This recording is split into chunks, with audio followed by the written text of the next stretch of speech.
welcome to another edition of the One Team We Agree On. I'm Jillian. And I'm Kyle. How are you doing today? I'm tired because I'm back to work after that Thanksgiving break, which was nice but too short. And now it's Jesus take the wheel going into these few weeks left of, December before Christmas break. So, if you're the praying type, pray for me and all the other teachers, please. Yes, and also swim coaches because it is championship meet. So we Oh, are yeah. working 30-hour weekends, ladies and Oh, gentlemen. yeah. I'm gonna be So working all weekend. lots going on. Yes. Obviously, the MLS never sleeps with MLS Cup this weekend, and also then we have the expansion draft, the college draft, then we have free agency, and then the international window Hmm. opens. So Yes. Well, today yeah, we do have a special guest. yeah. Do you want to introduce them? Yeah, so today we have Vince Gianfrancesco on. Okay, Vince is a big union supporter, both the first team and the second team. Yeah, and somebody we've gotten to know through the course of the last 2 years, both on social media and then especially during the U2 games. Huge avid supporter. See him all the time there. So Vince, how you doing today? I am doing great. I do want to say right off the bat to all the listeners, I want to thank these two, okay, for the work they did with Union 2 all season long. If I am incorrect, correct me, but I believe one of you at least was at every Union 2 game along with the rest of us for that whole season.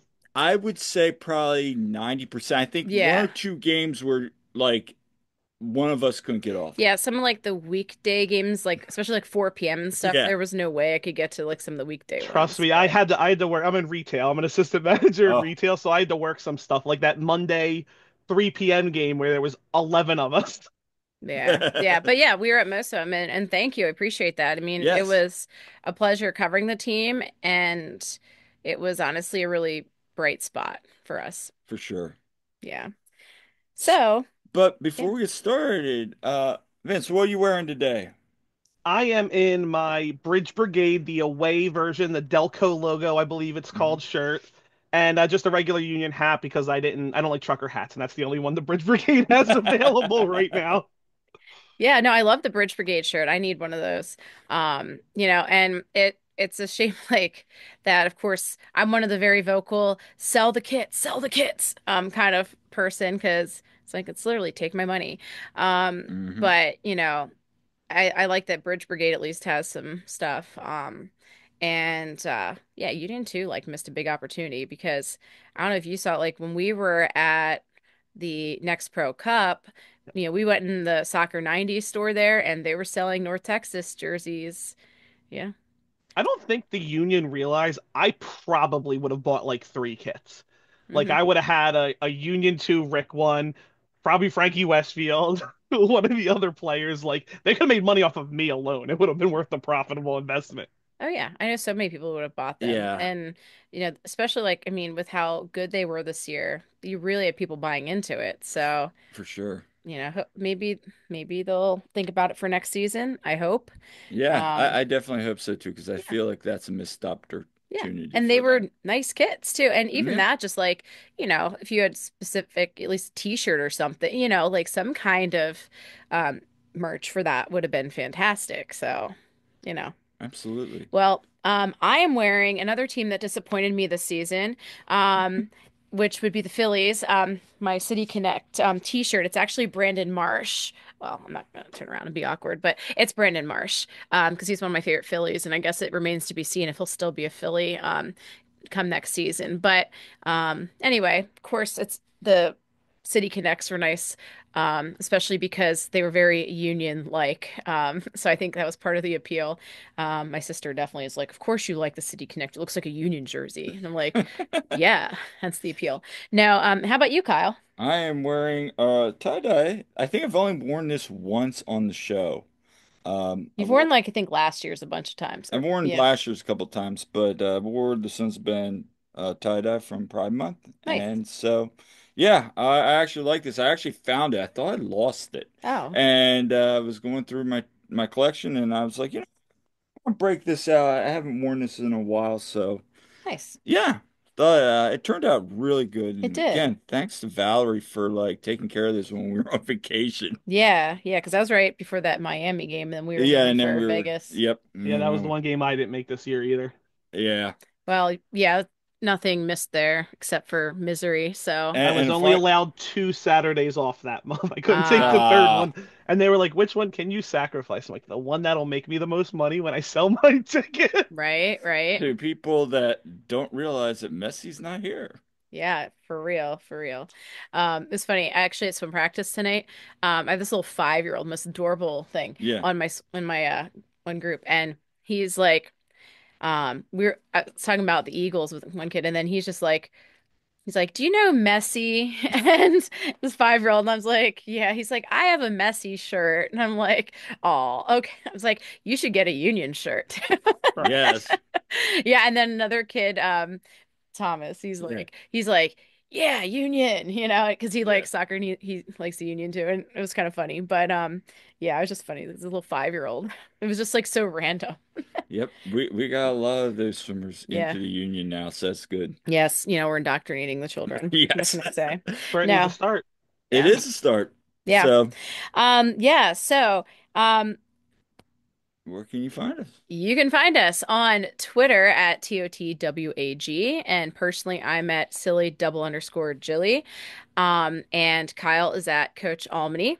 And yeah, silly Jilly. I couldn't get that one copied over to Blue Sky, by the way, Yeah. because they won't let me do Your underscores. scores. I've Yep. had that Twitter handle since 2009 when I signed up. Like I've been on longer than I've been married to you, Kyle, which Yes. is kind of funny, but um and it's like my Instagram handle too, by the way. Silly double underscore Julie. I think it's double underscore there. Whatever. It's a similar thing. Hmm. The funniest thing was Andre Blake saying my handle on the dupe when Sage was interviewing him and asked him my question, and she's like, "Silly Julie," and he's like, "Silly Julie," and I'm like, Yeah, he like said like really profoundly like silly Jilly. "Yep, I was literally, I think I was watching it on lunch and I like started laughing. And they're like, what are you watching? I'm like, you don't understand the context. yeah, that's Yeah. too funny." But anyway, so you can find us there. Yes, we're on Blue Sky as well. I'm at Jillian Almany on there. Actually, I went very basic. Yeah. And you're at Coach Almany on Yep. there, and we have at TOTWAG on Blue Sky as well. We are on Facebook and Instagram and YouTube at the One Team We Agree On. And we have our website, theoneteamweagreeon.com. Also find me on TikTok, There you go. Jillian underscore Almany, and I haven't put anything up there lately. The latest thing I put up was a recap of the Eastern Conference final, which turned out pretty good. Yep. Yep. So, So let's get into it. You want to take it away? all right. So, yeah, so Vince, before we dive into some union topics, let's tell the listeners a little bit about yourself and how you got into the Philadelphia Union. So I had always kind of been soccer adjacent. I watched the U.S. men's national team growing up, team growing up. And when I was growing up, that was when the women's team just started dominating the 99ers. At that point, I was like 11 or 12, but we really didn't have a local team, so I didn't get to see too much for years and years and years. Played FIFA, I played as the Metro Stars. I know Boo now, but back then they Hmm. were the only team around. And then it was 2010, it was the first year. And I kept hearing about this team, and I'm like, I really got to check this out. And I started watching some of the games when they were playing at the link. And I met one of my friends, he was working, and I happened to see him at the mall where he was working. I'm like, let's go to the Union game tonight. And it was funny because he ended up not being able to go, but I bought 2 tickets, sat in the scoreboard end, and all it took. Fun story though. That was back before everything was there, so I parked on some random guy's lawn. I couldn't find my car when I left because I had no signal. What an experience in Chester for the first time. But I sat there. Sons of Ben were up, making noise, dancing, singing, and that was it. Bought Hmm. partial season tickets the next year. I did lose my season tickets at one point. My family was in on it and they kind of backed out and I Hmm. couldn't afford them. But I have been to a game every single year since they founded, and it was the Sons of Ben who actually got me into it. That's wonderful to hear. And it just goes back to the stories we keep hearing. Yeah. First time they were there, the Sons of Ben got them into it, and just the atmosphere and the camaraderie, and Hmm. it's awesome to see that. And I think again, it goes back to the supporters group, Yep. just continuing to support the team and just the connections and friends you make along the way. Absolutely. I mean, yeah, that's very similar to how we started going to Yeah, the games too. So, I mean, yeah, first time I saw, Sons of Ben over in River End, I was like, that's where I want to be. That looks like fun. Okay. for sure. And I think it took us what, 3 games till we were over there, Yeah. and then we never left. Yeah. So Well, I'm still there a lot. yeah, that's I true. mean, That is true. Um, um, so I gotta ask you, Vince, off the top of your head, what are your favorite moments supporting this team? And give me like two or three, and then what are those moments that you're like just standing there and I mean you could say the cup, but what are some moments that just left you heartbroken? Uh, the three best moments are fairly easy for me. So number one is I went with my friend who it was also my boss at the time. Weird relationship. He's a Liverpool fan. I tried to get him Hmm. into Union. The Ilsinho game. That was the Oh. Pride Night game. There was mm. barely anyone there. The best game, best regular season Union game of my entire life. Number two is definitely the Eastern Conference final.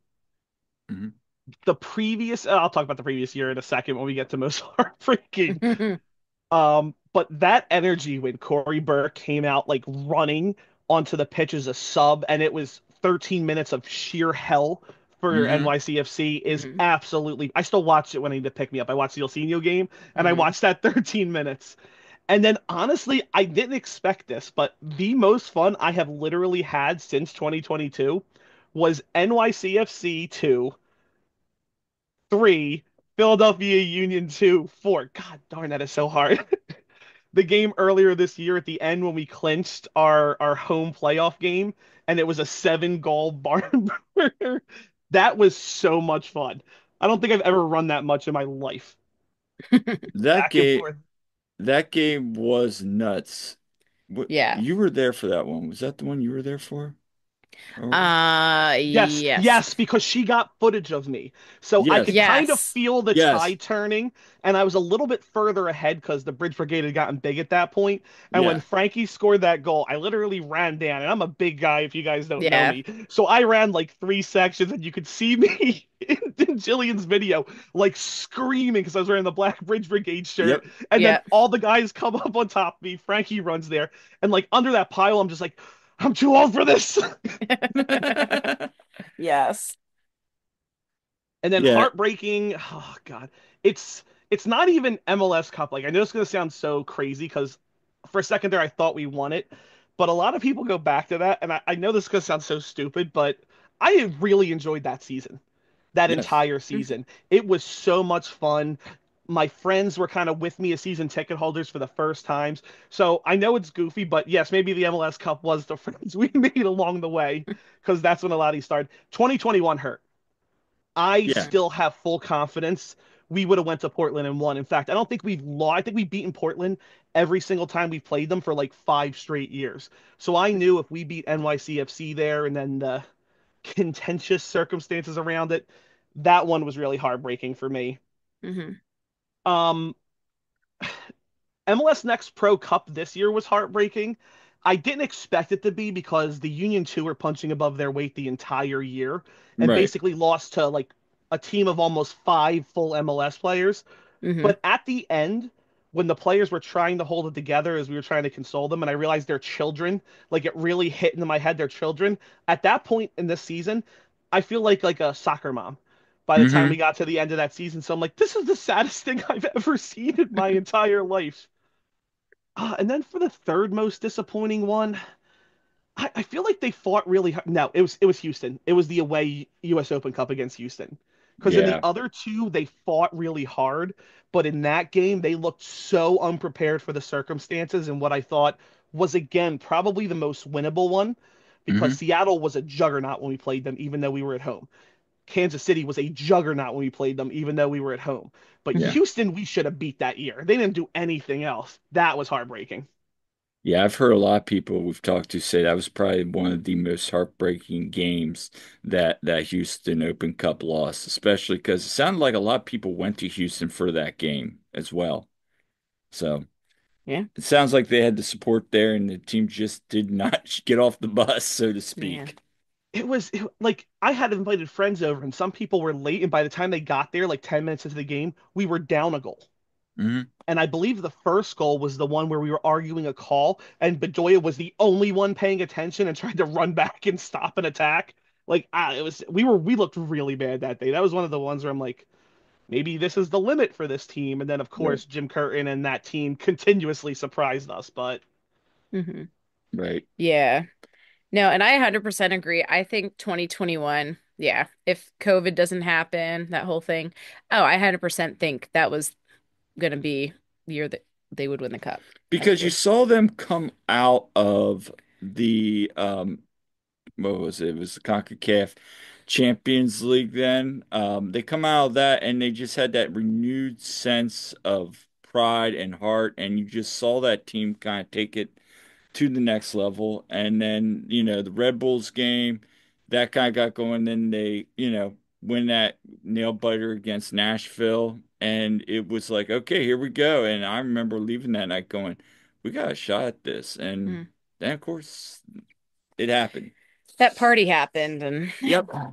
so it is what it is. But yes, it's like to this day, Yeah, that one hurts. And man, those guys gave it their all, the guys that were on the field that day, they really Gosh. did. That yeah, that one just lives. That moment, just when, you know, they lost that. And also, mentioning Corey Burke, I'll tell you what, Corey Burke, yeah, that moment, I love that moment when he scored that goal in the Hmm. Eastern Conference final and then ran over to the corner and like saluted and everyone came running in. Like we've watched that every once in a while, but that's like why I hate Red Bulls, but I also like I wouldn't be mad at Corey Burke getting, to win a championship. Yeah, And the funny thing is it's Corey Burke against John McCarthy. Just a little it happens. matchup here. At the same time, I also don't like Red Bull, so Yeah, I really don't care either way. you got no dog in the I I kind fight. of can't feel, I can't have them actually win a cup because the only insult we really have for them, besides the 14 games, is Yes, like yeah. all these years no cups. yes, Yeah, yeah, exactly. So yeah, I'm pulling for Galaxy here. They need to go win it for Ricky Pooch, right? yeah, Yes, they do. That's such a shame though. Like that it happened. I is. mean, you hate to see that. But anyway, so when you look at the 2024 season overall, what went wrong in your mind and how could it have been avoided, do you think? I don't know how much could have been avoided because I will die on this hill. I know the season didn't go well. With the way the team played in 2022 and even how they fought through 2023, 51 games some of them played, they Hmm. deserved a one more chance to run it back. It did not go well. Um, the worst mistakes I've ever seen in my life, like the worst mistakes, are basically what sunk us. And it's even crazy stuff. Like Jack McGlynn was fairly consistent for years and years and years. Maybe he wasn't the greatest defender, and everyone's like, that's what you got to improve on. But his offense was tight. And he's the one who makes that terrible pass that leads to the Miami goal. Hmm. It was just, we were inconsistent. There was no consistency there. It starts with the fact that the defense allowed too many goals. You can't account for Andre Blake is that guy. Like he's Mm, that good. For the people who are like, "Oh, does Andre Blake really win this team that many points?" Yes is the answer. Correct. Which I believe this year Kalina was the Andre Blake goalkeeper of the year. I'm pitching Yeah. that. That's my that's my thing for him. But to Jim's point, and he said this before, and whether in retrospect it was veiled shots, this team is not built to come back mhm. from multiple goal deficits. And that's not necessarily a bad thing. Like I love the way we play, counterattacking. We love when the other team has possession, and unfortunately, when you need to win a game, that doesn't work. So Right. that was one thing. Also, the Portland game was one thing. I know we had a lot of call-ups, but one thing that we got from the town hall this year was that our entire plan for the summer was hope no one gets hurt and that we don't sell anyone, which leaning more on the front office than Jim on this one is insane. Granted, we have one of the best trainers, I'd argue, in Major League Soccer. It's one of the reasons why we were so successful in 2022. But it was just a confluence. Like Jim said, like, I don't even know how to describe it. We found catastrophic ways to lose games, like the most insane ways to lose game possible. Mhm. players got older. We kind of didn't retool. The younger players, at least in Jim's eyes, weren't ready to Hmm. step up and make those kind of gains. And then ultimately, a lot of other teams spent money. Yeah, and what positives do you think came out of the season, if any, or any positives you can look at from the season? Andrew Rick against NYCFC. Mm. For Yeah. a while there, for those of us at Union 2, we knew this kid could be a shot stopper. He's extremely aggressive, probably much like Andre Blake. Andrew Blake. I just went back to that Leagues Cup announcer. Kind of like Andre Blake, he can Yeah. start attacks. He's a little crazily aggressive sometimes, but he is a huge bright spot for the day when Andre can't do it anymore. Um, Love that we at least moved Julian Carranza. I believe we didn't see much of a transfer fee, but there could be some potentials there. Um, I really thought Kai Wagner had a kind of a comeback year. I know there was the issues last year, but it seemed like he did the right things with the league, and he kind of Hmm. just showed how good he was. And then the Hmm. development, Harriel, Jack earning spots in the Olympics. I was a little worried because of that inconsistent period that they were kind of going to get messed up out of that. Right. From the Union 2 side, they weren't getting a ton of respect, all of them in the beginning, but by the end, you had five, six, seven guys getting called up. So Hmm. a real strong year for the youth. I know that's what some people get mad about, but a real Hmm. strong year for the youth. I like the signing of Danley. We'll see how that goes. Hmm. Hmm. Um, and I'm gonna miss Jose Martinez, but I don't think he could have got a better send off. Yeah, No. absolutely.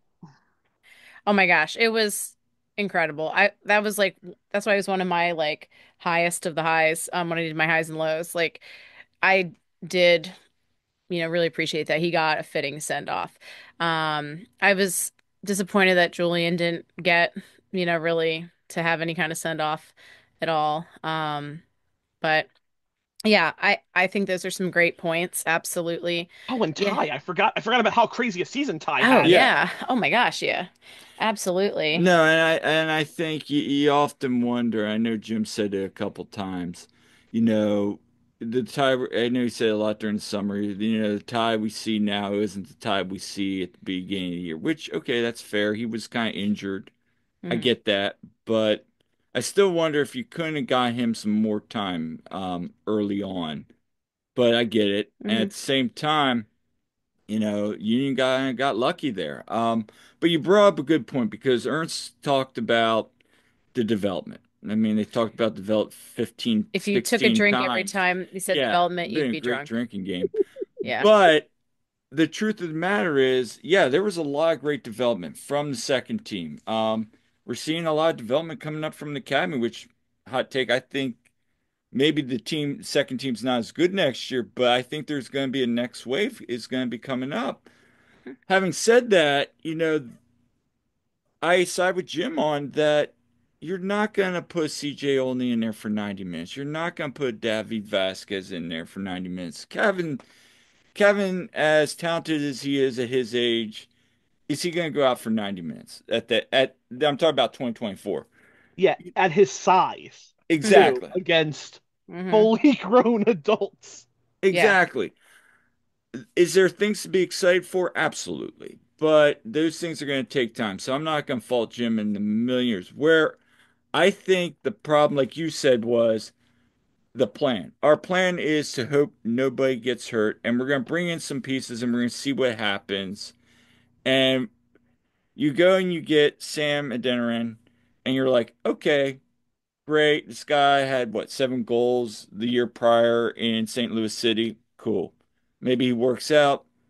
I mean, I liked his, he really pressed, but didn't really do much else with the ball. I think, he had probably one of the most lead foots, I would say, on the first touch you would see. But Yep. I mean, at the same time, for what the Union were paying him, you're not gonna you'll take that anytime. If it worked out, great. If it didn't, it Hmm. didn't. I just think I don't know. I feel like it was like, okay, let's get everybody together and we're gonna make a run. And they dug themselves, like you said, Vince, too big of a hole during the summer months with those crazy games like I go back to Montreal, go back to Orlando at home. Might go back Chicago, to Chicago, which was just 3-1 up and late, Cincy. Yeah. Cincy, we love Marcus Anderson, but Marcus Anderson cost us a point. It's It's like, also easy to see in retrospect now, but the amount by running it back, and now that we know what we know about the offseason, there is a lot of money invested in for the Union in roster spots 1 through 10. And based on the way they regressed this year, which again could not have been predicted, correct. but that is where we really lost the battle because we had no spend because we spent God knows how much XAM Hmm. to pay down. Like I was actually looking at it earlier, and obviously I play Football Manager, so I deal with the salary cap, so I understand some of the struggles. But we had Elliot Glesnes, Kai Wagner's a TAM player now. Blake is a TAM player. I'm missing someone else. There's someone like really obvious that's also a TAM player. Oh, Baribo is one. Yeah. That's five guys that we have to pay down. I don't know what the designated player like. MLS is too cagey with this, but it's at least more than 650 because that's what Ty made. Hmm. So every single one of those players had to be bought down with TAM. But now they're at 550 and the salary cap's like 5 million. So to fit anyone else under there, we had to buy them down with GAM. Right. So we probably spent 4 or 5 million in TAM and GAM just to pay down these guys, and then we're wondering why the roster is full of literal children. It's because we kind of mismanaged that, Hmm. which, as you guys have said, U22s, where you were talking about it last week. Yeah, I mean, I Mm-hmm. think that you want to solve this, use the U22. And also, I get like Quinn being a U22, but I don't think you bring up a homegrown and say, okay, we're going to pay you more and extend you and then use, a U22 slot. And as much as I love McCanya, they got to figure that one out Yeah. Yeah. because he's too raw. And we saw it at the MLS Next Pro Cup. I mean, making mistakes like that, it's just, you know, Yeah. Yeah, again, hindsight 2020. But exactly. He but was, I like if I'm Makanya, I am going to let that guy go one on one with Andrew Rick before I Yeah. take a red card any day of the week with the Yeah. way Andrew Rick played this season. yeah, Mm-hmm. Yeah. and with the game situation too. You mean you still They were the still in momentum it. had switched in that moment, but you were Yeah. still like, okay, let's try to get through this. And yeah, that was one of the when as soon That as was that the happened, backbreaker when that happened. Just took I'm the like, what are you doing? wind out. That to me, that was like, okay.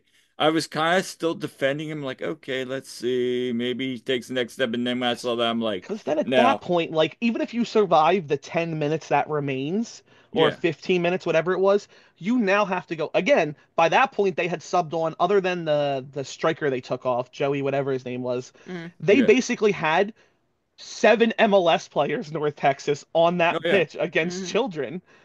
And now you have to survive down a player for 30 minutes after that and hope you go to PKs where we finally get the advantage because of Rick.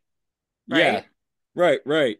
No, it's like it's just those decisions that, like you're talking about. It, Yeah. I mean, gosh, I I was hoping to see him get a chance, and I had a clip when I talked to him after a game. I had that all queued up and ready to go if he got playing time. Never got to use it. nope. But yeah, I mean, at this point, I'd feel better putting Neil Pierre in, Yeah, it's what you said over last him. week, and I'm like, Yeah. yeah, I'll be honest with the play during the season, Neil Pierre, if you're gonna pick one of those two, let's Yeah, let him go. Yeah. He's let's still got to let's grow into his body a little bit, but his decision making, his positioning Mm-hmm. is Hmm. so much better. Yeah. He really has, and I know that was something we had him on early in the season. That was something he was focusing on his read and reaction, and you saw that a lot towards the end of the year. So Yeah. really excited for him. Uh, Vince, I want to get your thoughts on obviously the decision to move off of Jim. Where do you kind of stand on it, and just kind of share your thoughts on the whole? I mean, for most fans, frustration of just like, what was that about? I would not have been happy either way. I Hmm. love Jim Curtin as a coach, not just because he's also like a totally cool guy when he interacts with fans, Hmm. Yeah. but if that firing happens during that losing streak or that winless streak, I can at least say like, okay, I think this is a C move for us. but you can't have that bad of a run and survive in this industry. The move they made in this offseason, F. Absolutely nuts. It happened that more coaches got fired after that, which I didn't anticipate. But Mm. to do that after so many other spots were filled feels kind of like a whatever, something directed at Jim because now he can't fill those spots. The not making an announcement for 2 weeks or having a video, like everything Hmm. about the way they handled this. Jeff Carlisle reported, I believe it was confirmed by Tom Boggart that he stormed out of that meeting. So it obviously caught Jim by surprise because he's never presented that way. Just all around F. I don't know what we were thinking. Like, I don't know who you even find now. Yeah, I don't know either.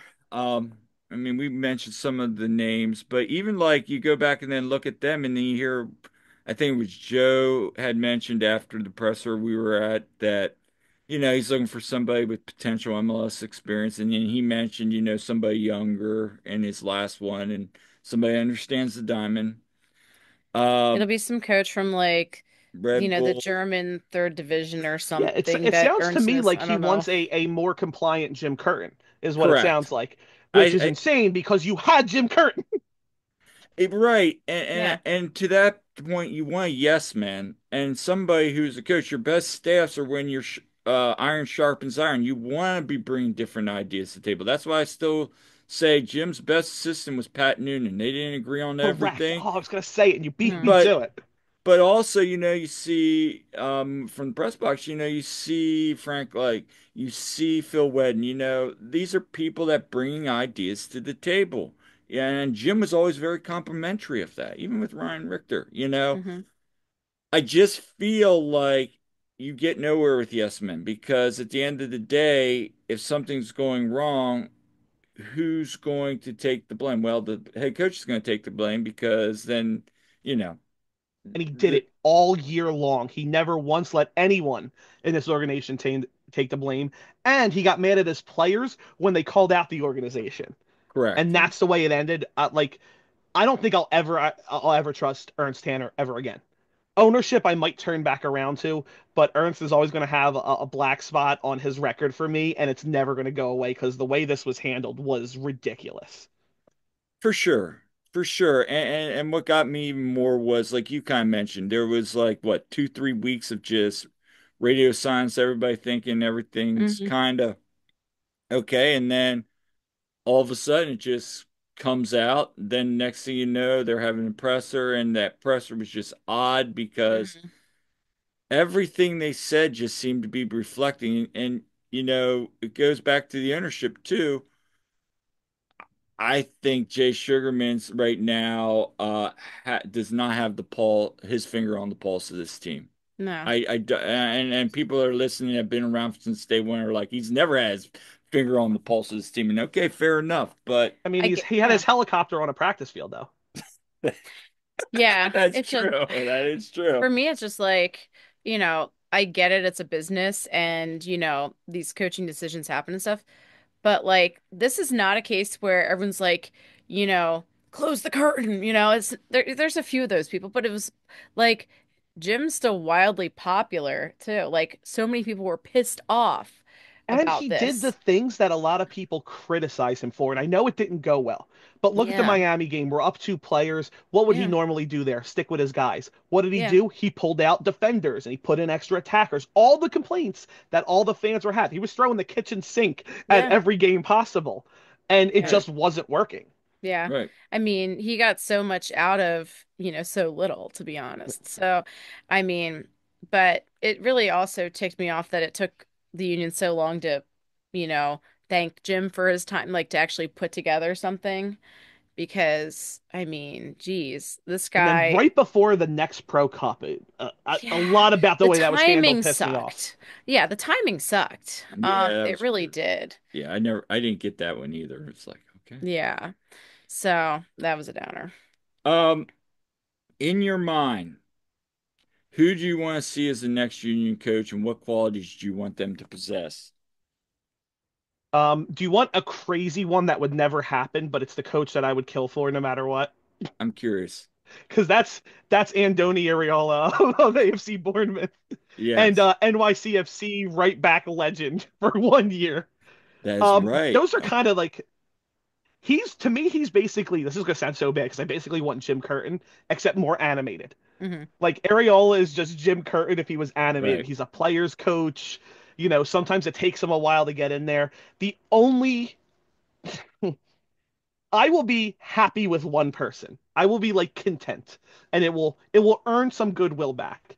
And that's a guy I don't think it's going to happen with, but that's Marlon LeBlanc. That's Okay. probably the only guy right now that would earn my respect, at least a little bit from the team. Please, for the love of God, no John Herdman. I saw people saying that Oh, that I no, know. Yeah, we're all no. like, yeah, that would go real well with the fans. Danny Sartini is a guy I've always liked, but he Hmm. seems very much just like Jim Curtin. He's going to get more out of a system, but I don't Hmm. see him being a yes man. So I don't know Yeah, how that goes down. Hmm. Most of the coaches that were fired, I don't want. Most of the coaches for the other team. If for some reason since he decided to like cut Noonan, Hmm. that would be a guy I'd take here. Yeah. Um, but most of the coaches that have kind of fought, like I think of FC St. Pauli who got promoted to the Bundesliga. yeah, You know, their coaches with Brighton, like a lot of those coaches in those 2 and 3 leagues that have success yeah. get promoted to bigger teams. So you're going to be looking at maybe a European assistant that's looking for a big break that, Even you in see. Major League Soccer, like I think of a guy like I don't know where he's at now. I haven't followed it, but Jason Bent was a longtime assistant coach for I think it was Toronto, who kind of never got Mhm. his shake. Of someone who was recently fired, Ryan Fraser, I actually think got a real bad shake at Colorado, and they finally spent money after they fired him, which kind of feels again like a shot. He's a guy who kind of got a lot out of a little bit, and I think he Mhm. still deserves another chance. I think he got the short end of the stick there. I But don't like to answer your pushing. questions, sorry to cut you off, but to answer your question, Jason Benson, assistant with LA Galaxy. Oh. Actually, sounds even better now. Yeah, he's one of their assistants. So, yeah, I mean, I think it's going to be somebody. I, I don't know. Um, I've heard rumblings, but again, I really haven't heard a name. So I just feel it's going to be somebody kind of out of the blue, but we'll find out. And I think that's going to be the exciting part. I think the biggest thing is I from I hope it's somebody that has some of the characteristics because my biggest concern, we'll get to this in a second with the roster, is you're going to have some players for good or bad. I know Jim gave those some of those players long leashes to speak their mind and Hmm. be themselves, which is great. You want to do that. You don't want to, like we were kind of talking before we Hmm. record, push players down where they feel like if they speak out or say something, they're going to be, or aren't afraid to express themselves. That's not good either. So, having said that, I think Jim's management of players, that's why he's one of the best managers Hmm. of players I've ever seen. Um, I think you got to get somebody with good qualities. But my biggest concern is you get somebody in there that's a complete 180. Now you're going to start to hear other players halfway through the season saying, I think I want to kind of move on, I Yeah. don't think this is for me and kind of move on. That's Yeah. my So let's get into the coach the roster for 2025. I know you're a big football manager player and you love the data analytics. Put on your manager hat for a second. What moves you making? But also from a standpoint going off of what Ern said, with the U22 kind of like we talked about before we recorded, using that, where are you kind of looking at to replace some pieces and possibly enhance through development? First thing we need to do, and this is interesting because like last week you guys talked about this player Hmm. and thinking he wasn't ready. I argue he is ready. Frankie Westfield needs a union contract. Oh, I agree Oh, I I agree 100%. with actually, that. We agree oh, sorry. 100% on that. Where I don't agree is, are you going to throw him in, play him 90 if you move off of Kai? Not necessarily 90. I think you might need to do a Bizo Harriel platoon there. But the thing is, like, to me, if you're going to bring someone up from Union 2, and I know how high, like, you guys know how highly I talk about Neil Pierre, Yeah. you want Hmm. someone who is a lead at that level. So, like, to your point, data analytics, I actually went onto FOTMob. I didn't know they took all these stats. Oh yeah. So, Frankie is 90th percentile for goals. He's Hmm. 97th for penalty goals. He's 100% for shots. He takes more shots than any left back, 98%. His defending is all green. His only like stats that aren't great in Next Pro, where he's not leading, is pass accuracy, long ball accuracy, which as we talked about is a weakness of the Union that is they expect to turn that ball over, taking shots. And then he's not a great dribbler. Yeah. But we also need a new developing leader because the team has still not addressed the fact that no one has been as good a leader as Bedoya, and apparently still isn't. We're Hmm. bringing, we might be trying to bring him back at least. Right. That's one. We got to start looking at. So again, heavy football manager influence. In fact, I might be able to bring up some names of guys I've signed. So I signed two guys from Uruguay. Uruguay. Um, Damian Garcia, he's a defensive midfielder, so I don't know if that's the kind of guy we'd want to bring in. But one of the guys I was talking to you, Kyle, about, and I always bring up, and this is the type of player we need to look at. I'm not saying it's this player, but Taco here in Nakai, I think he has a nickname Pippy now. Yeah. Real Madrid was a wonder kid 8 years ago or 6 years ago, whatever it is. I think he's 21 now. 16-year-old, he was the guy everyone signed in Football Manager. He was the guy everyone signed in FIFA because he develops into he was the Kevin Sullivan of that era Yeah. for the fans listening. He is still in the third division of Spain, the same division that Marcus Anderson played in. He's currently on loan. I don't know how much Real Madrid would want realistically, but there has to be guys of that caliber that were the next best thing that never developed that are languishing, similar to a Ricky Puig. Right. Hmm. You know, he was a little bit older, but we have to be able to find, especially next year, I believe the facilities are opening. Hey, you want to come? I know we're focused on the American player, but hey, you want to come to Philly, well, Chester, and be in the best facility in the entire country and develop. That's kind of who we got to target. So we got to look at where a lot of players or a lot of other managers are having success. And Chris Albright, hint, hint, wink, wink, Hmm. Cincinnati, Yeah. Argentina, Uruguay. I know Seattle just managed to finally nab Pedro de la Vega. He was one of those guys Hmm. who was a wonder kid in most of the games that everyone knew him for.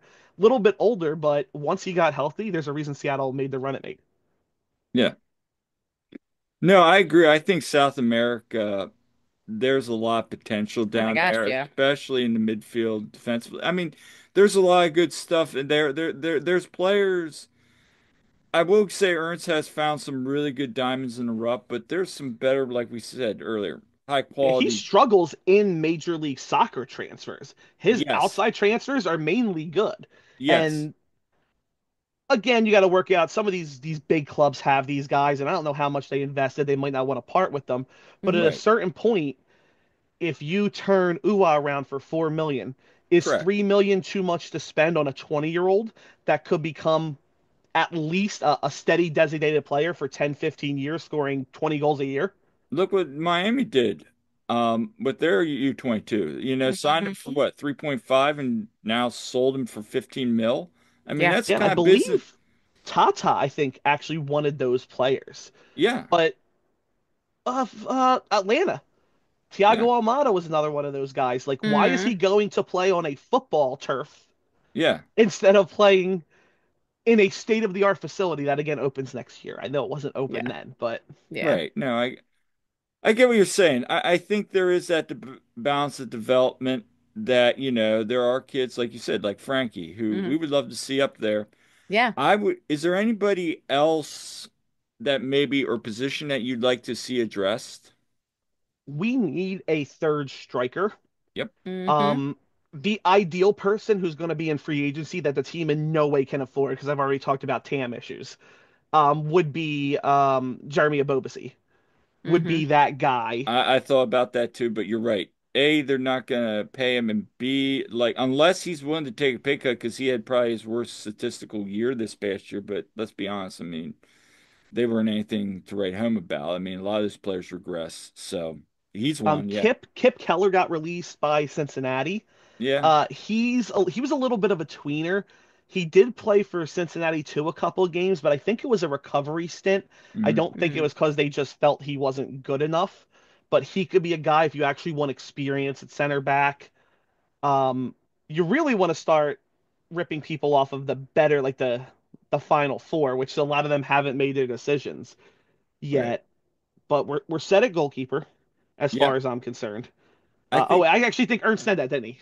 yeah, he said pretty much at goalkeeper. You never know. You know, maybe if Yeah. Uh, Corey Burke wants to come back for 250, even though he left for a pay raise. Yeah. yeah, I think one of the things, one of my biggest concerns is that center back. Now we talked about Neil, but Hmm. I think there needs to be another like young player overseas that's got a lot of potential that you could flip. Hmm. Um, that's playing in like or even like a lower European top league that we could get some because I mean the amount that J Jacob and um Jack have been playing Yeah. over the last 3 years. I mean, you can see it. I got a name. I got a football manager name for you. All right. Petko Christov. He's Bulgarian. He plays for Spezia Calcia in Serie B. He's older now. I think he's 25, Right. but that was one of my football manager signings that ironically could not beat Glesnes or Elliott for a position no matter what he did. But once he sold them, he became a locked-in starter for me. Somebody like Orvix never saw the turf. So, Yeah, like literally, I bought this guy because I'm yeah. like, okay, well, if real life, because obviously they update the game as time goes on. I'm like, well, this defense isn't going to be as good. I don't know if I'm going to be able to win games. And then of course they just like balled out because it's a video game. It's not real life. Yeah. Uh, So, which one? yeah, it's just you two. All right. Yeah. So, we've talked a bit about you two. Let's switch over to them. While Jay and Ernst talked about development, who from this year's second team are you most excited to maybe see crack the first team? You kind of brought that I up with mean, Frank. yeah, we kind of talked about like, I know like we're really high on Frankie for sure. Like, Yeah. anything you want to like, yeah, anyone, maybe besides Frankie or anyone that you Anyone want to talk else about. that I think anybody else there, or maybe anybody that, I don't know how much you follow the academy, maybe some people that have gotten kind of some bench roles, they come up for like 2, 3 games during the summer and then they go back and play for like the U15s. He didn't make it onto the roster. Like he didn't make it onto the field, but he made it onto the roster. But Andrew Craig, All Hmm. um, right. I know Brandon Craig's currently in re-signing, Hmm. but Andrews got it. I know the Bridge Brigade went up. I couldn't make it, but they went to Lancaster for the one U3 game, and he's a starter there, and Yeah, we he's were The looking there. pretty. Oh, the you guys look were you there? just gave me, well, We were there. we were at the Lancaster. Yeah. Oh, and Yeah. by the way, Lancaster. Lancaster. We live in Lancaster. No, Okay.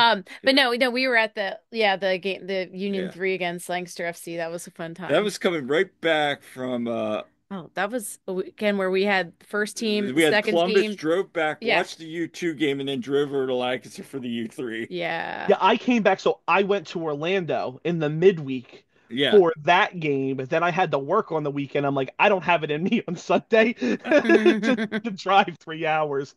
Um, Yeah. oh my God, I'm blanking on his name. The kid we got from San Jose, the goalkeeper. Oh yeah.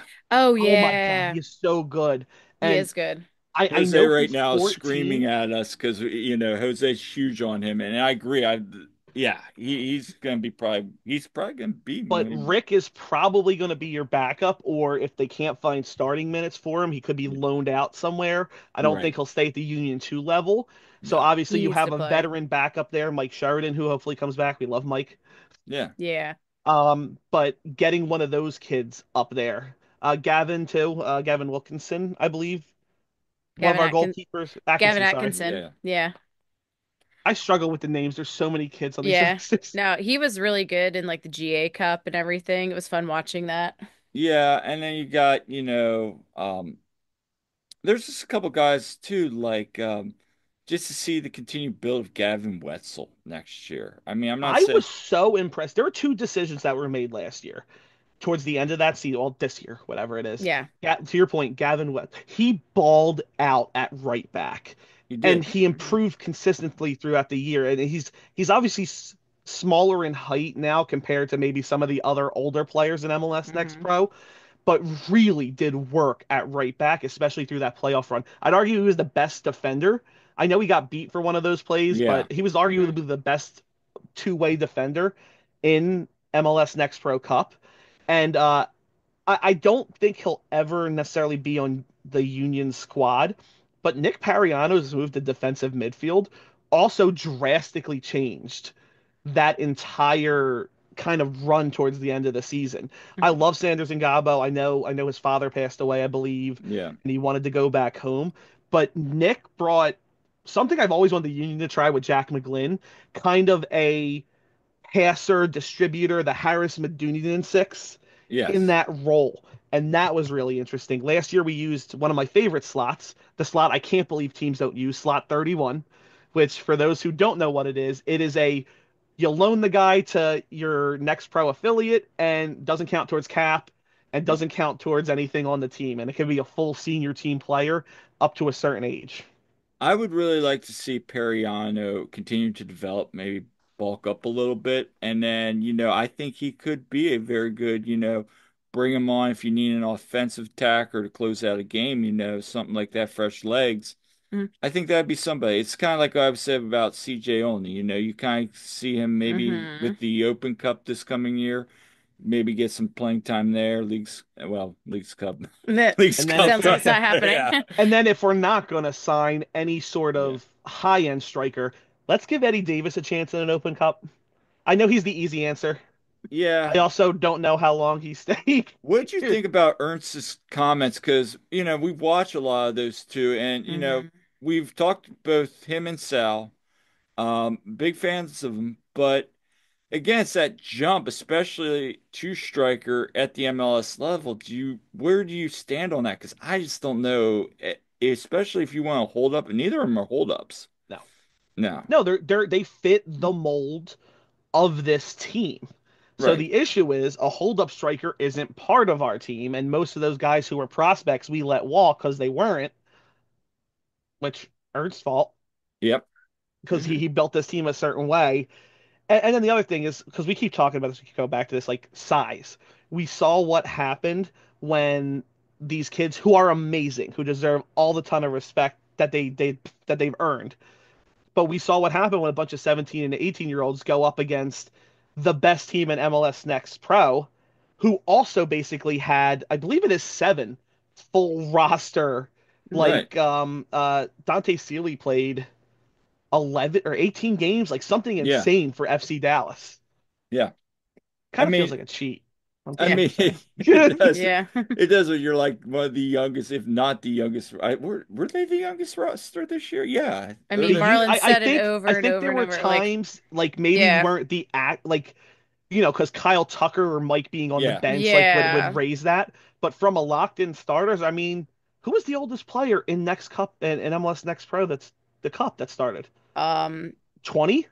was yeah. it Nick? No, Nick Periano, who's like Oh, 21, I Nick. think. Yeah, Nick that was is the it. one who kind of off like is one of those He, guys. Like I think Marlon said he was the only one old enough to buy a drink Yeah, in outside that. Tucker. I will But I say mean, that in the like starting lineup, yeah. that's the thing we kind of noticed at the end is that like of all the plays, like obviously no one was happy, but he took it the best, the Yeah, loss. And then I'm like, oh, like he's a 3 year college, like he's gone to college.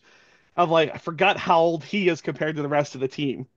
Yeah, and back to Nick too. Like, yeah, I thought he just played tremendously, that end towards the end of the season. Like, really, really kicked it up a notch, which was key between him and like, CJ really had such a good season. I think for me, CJ and Frankie, especially, I think those guys could, you know, I still like deserve a to. chance. I still like to see David. David too. He just needs to get on I like didn't whatever count them Jose because they're Riasco's on. already on Yeah, the yeah. They senior are. roster, No. but you have four midfielders. Yeah. So Hmm. you have Cavan, who can play anywhere basically in the center Hmm. attacking striker. Yeah. You have David and CJ, who can play center attacking. They both could probably play striker. They can play on the wing. You got Right. Pariano who can play anywhere in that midfield diamond. Frankie can play anywhere on the back line. Gavin Wetzel, when he was coming up, was a center back, so He he can can play play anywhere. anywhere on the line. Yeah. So we kind of have young players that can stop get again to whoever the new union coach is. I want to make sure you're hearing me. That doesn't mean you play them there. That doesn't mean Nate Hmm. Harriel is a center back. Just in a situation, he can cover, Okay. and Frankie can cover, and Kevin can Yeah. cover. Yeah. Are you waiting for the possibility they move off of Kai and Nate Harrell is your day one left back and you got Bizo on the right? I'm fine with it. I know. Yeah, give it a couple games. I guarantee you, if it comes down to it, well, it depends because Harriel and Bizo were at their absolute all-around best when they were fighting for that job in 2022, This Right. is true. constantly. They were. So, and I guarantee you, Frankie, besides everything we talked about his stats, he passes the eye test and he passes the attitude test. Oh, for Hmm. That sure. man, Hmm. there was the video the Union 2 made where they're like, "Who don't you want driving the car?" That man is angry, but he's good angry. He is Yeah. Yeah. not like I'm gonna go reckless and make a tackle angry. He Right. is every pass that I make is an opportunity for it to be better. Why didn't I do the right thing Yeah. there? Every time I make a mistake, every time we allow a goal, angry. And that will get you positions through sheer grit. That is Union in a nutshell. For sure, for sure. Reminds me a lot of Harrell when he came up. The kid was hungry. So Yeah. that's Really why I reminds me. am that's why I am confident.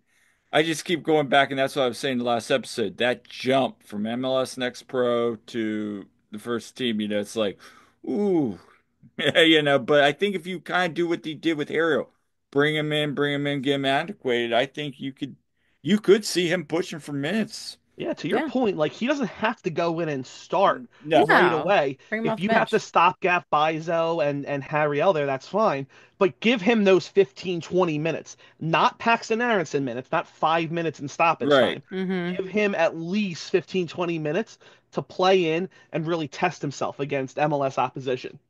I Yeah. agree. I would love to see him get that shot. And back to David Vasquez, like I think that kid's definitely got good future. He just needs to bulk up a little bit, maybe get on like he needs a little some get on, whatever regimen Jose Jose Riasco's on. Riasco, That guy is like when he came back, jacked. good Lord. My Like God. he had more tattoos. I'm like, did we replace him with a 28-year-old? What Right? happened? No, it was funny because like his first practice, like Yeah. official practice I did back, double I take. was I'm there like, that day. It was the day I was interviewing yeah.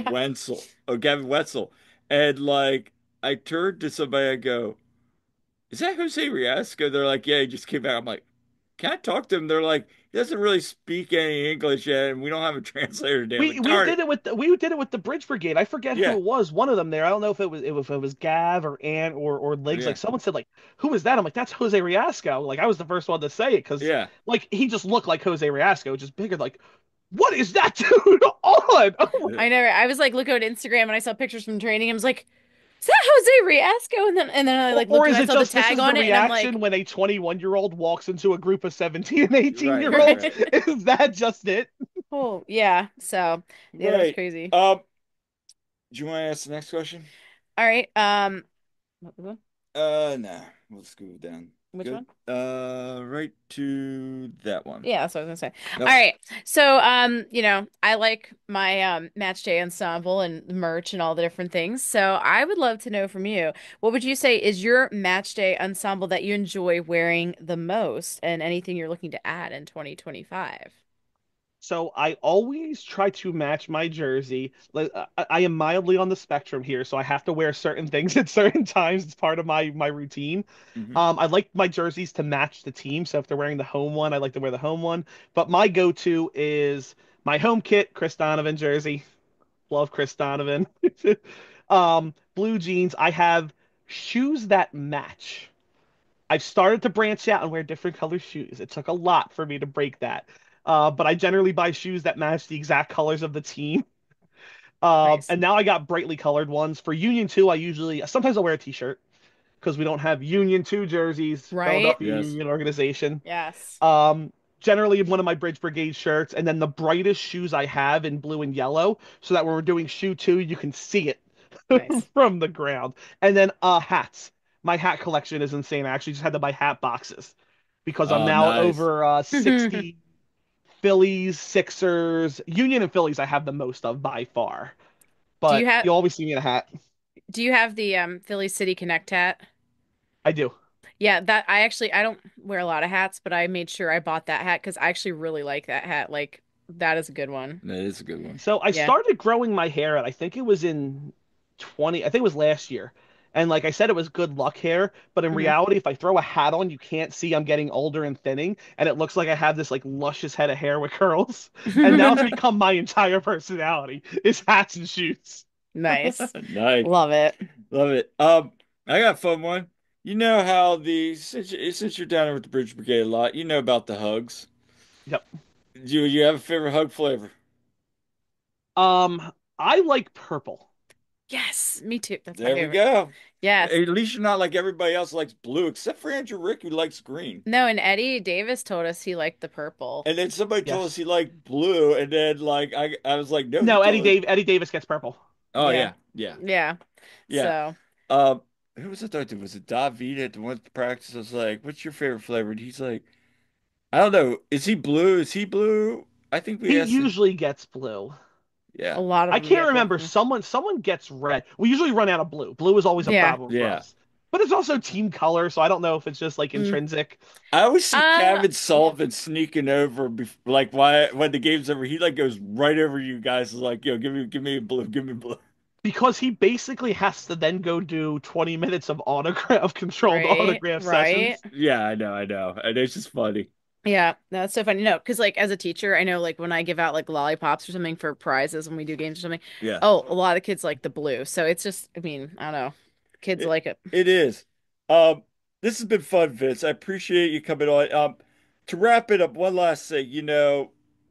What do you, in your mind, what do fans get to look forward to in 2025? Kind of wrap this up. We spent this last hour, complaining about a lot of things and speculate, but what are some things in your mind fans get to look forward to in 2025, and how can front office ownership kind of start to slowly win back trust? First thing they're gonna have to do is win. Yes. I hate to say it, but it is now all on Ernst and Jay Well, Sugarman. So they're gonna have to, at very least, compete hard for a trophy. That's the easiest way to earn back trust. Um, I know it's like I said before, people don't like to hear this, but the youth, these mm, kids are good. I hopefully everyone is looking forward to coming to more Union 2 games because Hmm. these kids deserve it. I am really hoping that Marlon is back as coach. I'm going to be very upset if he is not. But if you ever have a chance to watch that man coach, it is an absolute dream. So hopefully he's back. You guys give him that support. And then listen, I've been through we talked about this already. I've been to games every year. I've basically been a partial or full season ticket holder for most of the time. I've been through some brutal experiences. We've lost to Chicago when we were up 3-0 at home because what's his name that launched VAR? I hate that ref.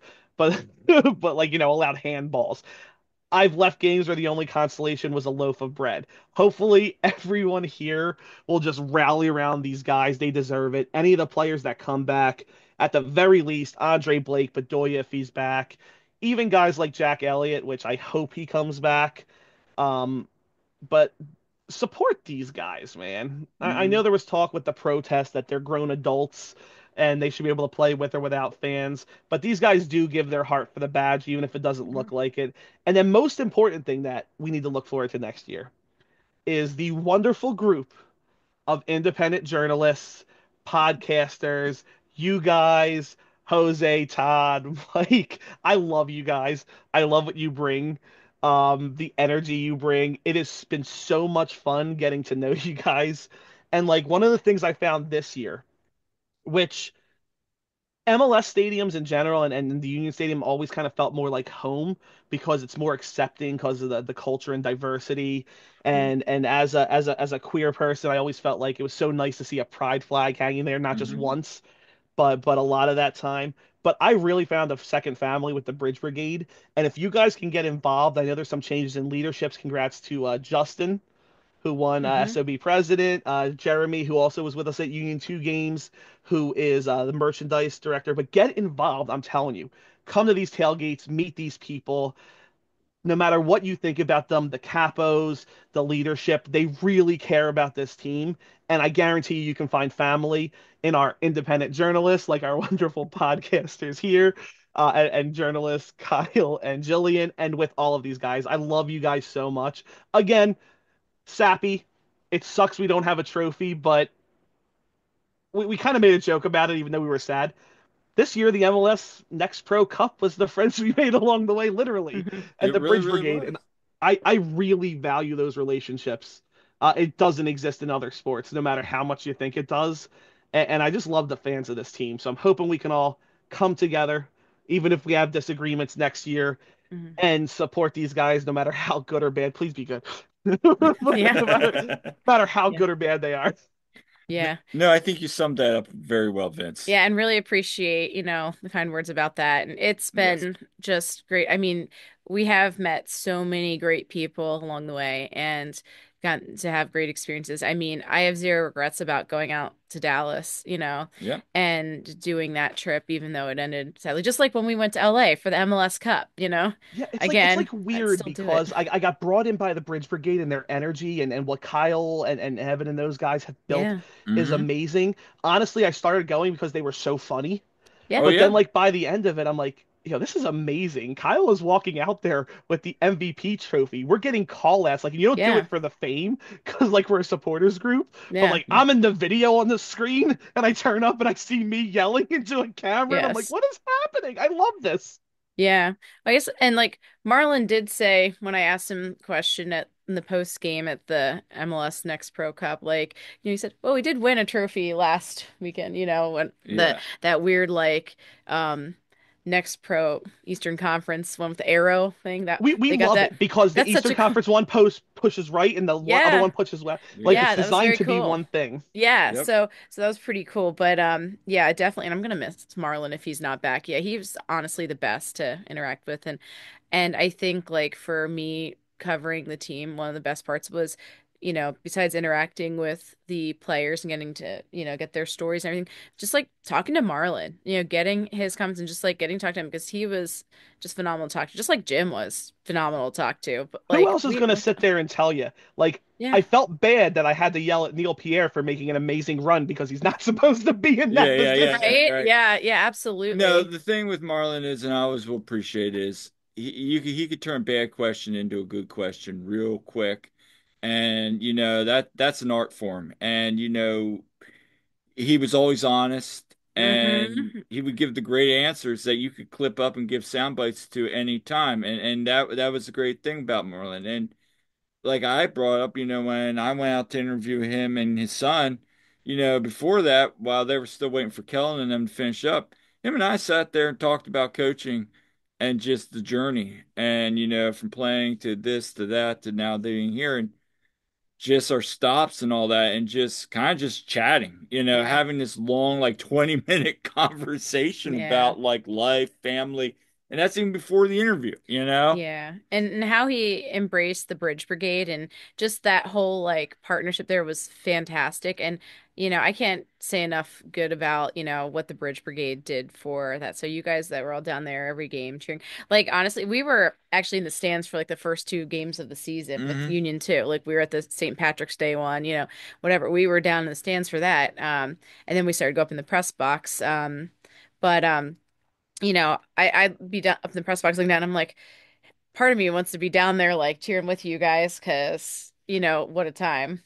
I'm pretty sure we could at least. I No. mean, no, I was gonna say, that's like, if why you I guys at are least want. both at the game, you guys could like alternate. Like one person joins Kind of like us. what we do for the first team. Yes, I mean, correct. I don't know. Yeah, there's so few of us up there. It's usually Oh, just the two of us, maybe, and and sometimes maybe like Pat. Pat or Steve. Like Yeah, one of those he's the guys will be best. up there. But once in a while Todd or Jose show up. But like it's a lot of times just us. And there were games where it was just me up there, or it was just me and Yeah, Steve. Or there was Pat. that one game where it was like that middle of the summer, it's just us two, and Yeah. like that. But So, I mean, trying to get the coverage out there because these guys deserve it. And I hope, if it's not Marlon, I hope, you know, somebody, whoever comes in, continues that, because nothing beats seeing Marlon, in that Bridge Brigade, you know, Yep. shirt and everything.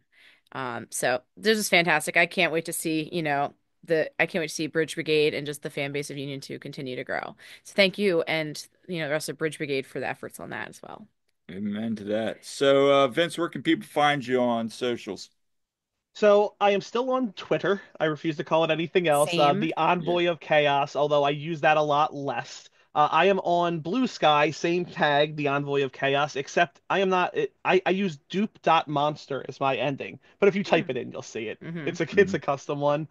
And then I don't even know what my Instagram is, but follow me on one of those two. Get ready for some of the worst soccer takes you'll ever see. Nice. A weird adoration of Chris Donovan, and then lots of fun. Nice. Nice, nice. So, all right. Well, and again, we'll be back here shortly with some more interviews and Yep, content coming up. we got So some things planned. definitely be keeping an eye out for that and some articles coming your way. But this has been all for this episode of the One Team We Grow. Yeah, and thanks again, Vince, for coming on chatting with us. This has been great. And can't wait to get back to some games, new season and everything, and get back to that and um, you know, keep bringing the energy and all of that as we get back to those. So, um, for everyone listening, make sure you like and subscribe. You can find us on all your major podcasting platforms pretty much or on YouTube. If you're watching this, you're already there. And make sure you leave us comments because we love hearing from you and we love the interactions. And until next time, I'm Kyle. I'm Jillian. We'll see you at the game.